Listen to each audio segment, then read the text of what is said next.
loomed bigger than something that was happening in Germany. You know, what I know about it, of course, from later on, read things and saw movie footage. It was a terrible thing. You said you were distracted. Tell me what was going on. Survival.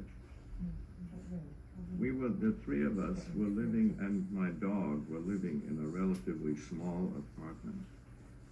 And we had nothing to do except, you know, read listen to the radio and keep our finger to the wind to see which way it was blowing. It was, you know, survival training. Where was your grandmother? She had made it to a small village near Prague, not exactly on her own, but she was then living in Teplitz with one of her daughters. And eventually the whole family reassembled in Prague.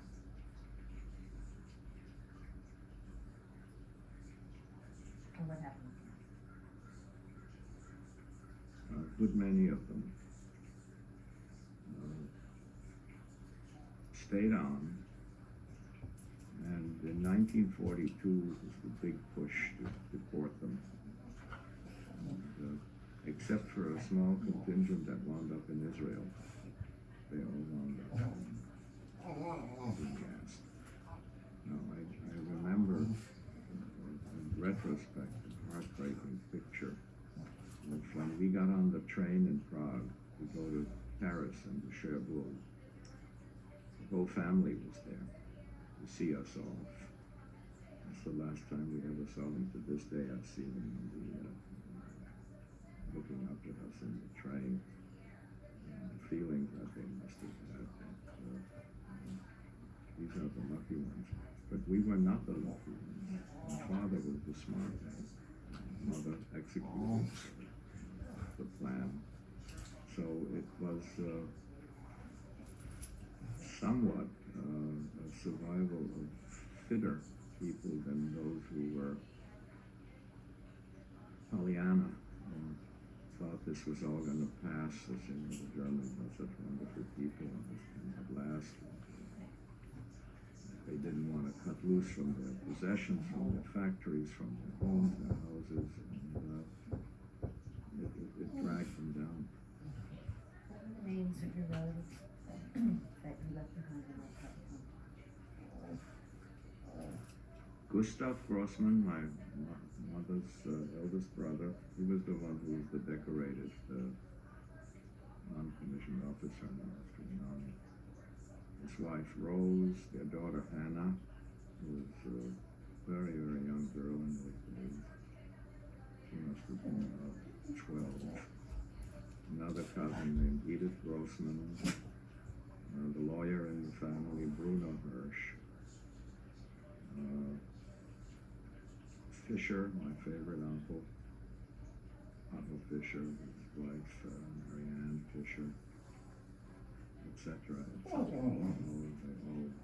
Many of them wound up in Latvia, and as I said before, some went to Auschwitz and so on. What was the last things that the family had said to each other? What did they say to you? I was already with one foot in New York. There's part of me which is very pragmatic. And I focus like a laser beam. I was focused on getting out, although I had no partner. It was my parents. Where was your grandmother? She stayed behind, and fortunately, she died a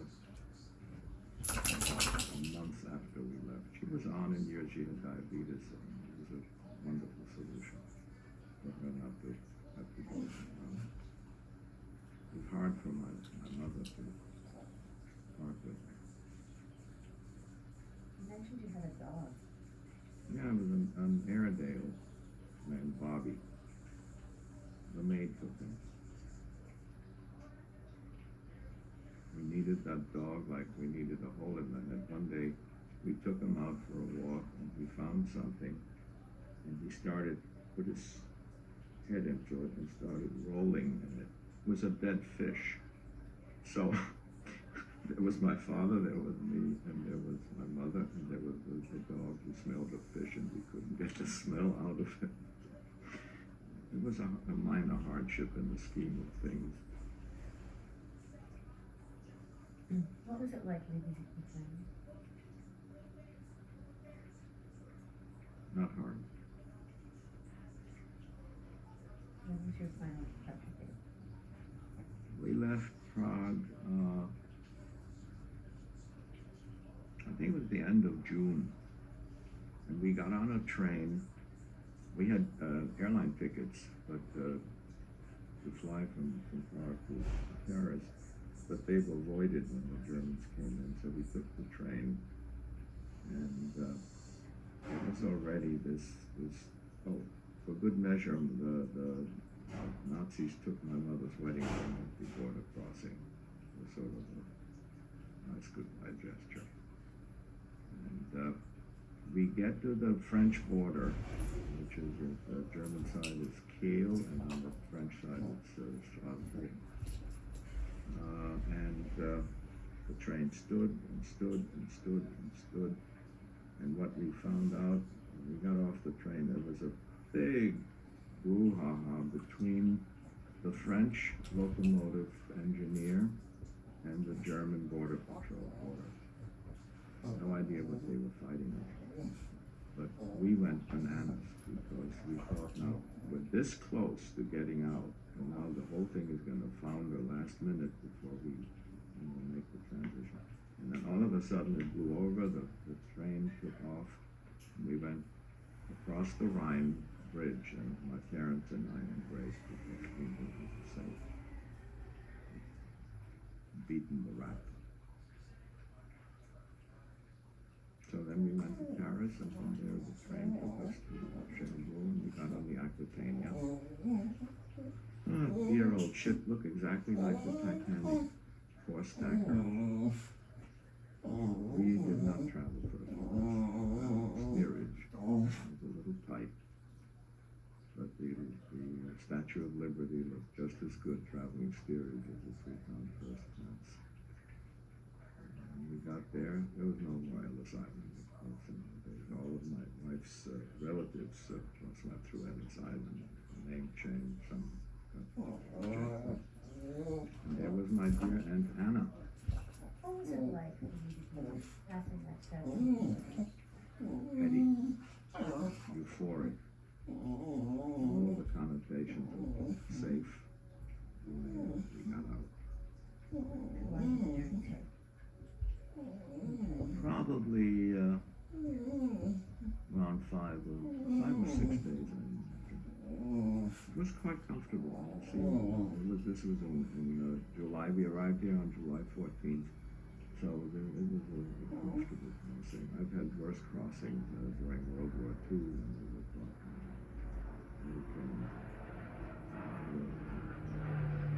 This was a comfortable crossing. So my aunt took us under her wing. She's the one who had been in the United States since before. And she was living with a nice German lady. Now this lady had no clue about Hitler, who we were. To her, we were these nice German people who were coming in. So she wanted to take us out to dinner one night, which we did. She went with her. She took us to a German restaurant in Yorkville. I don't know if you know what Yorkville is. Yorkville is at 86th Street. It's the German stores there, German delicatessen. So I can see there was a step down into that restaurant. My father led on. All of a sudden he turns back to me and he is as white as a sheet. I said, what is it? He said, look, there was a Bund meeting. German, you don't know what that is, German-American Bund. They were our local Nazis in Yorkville.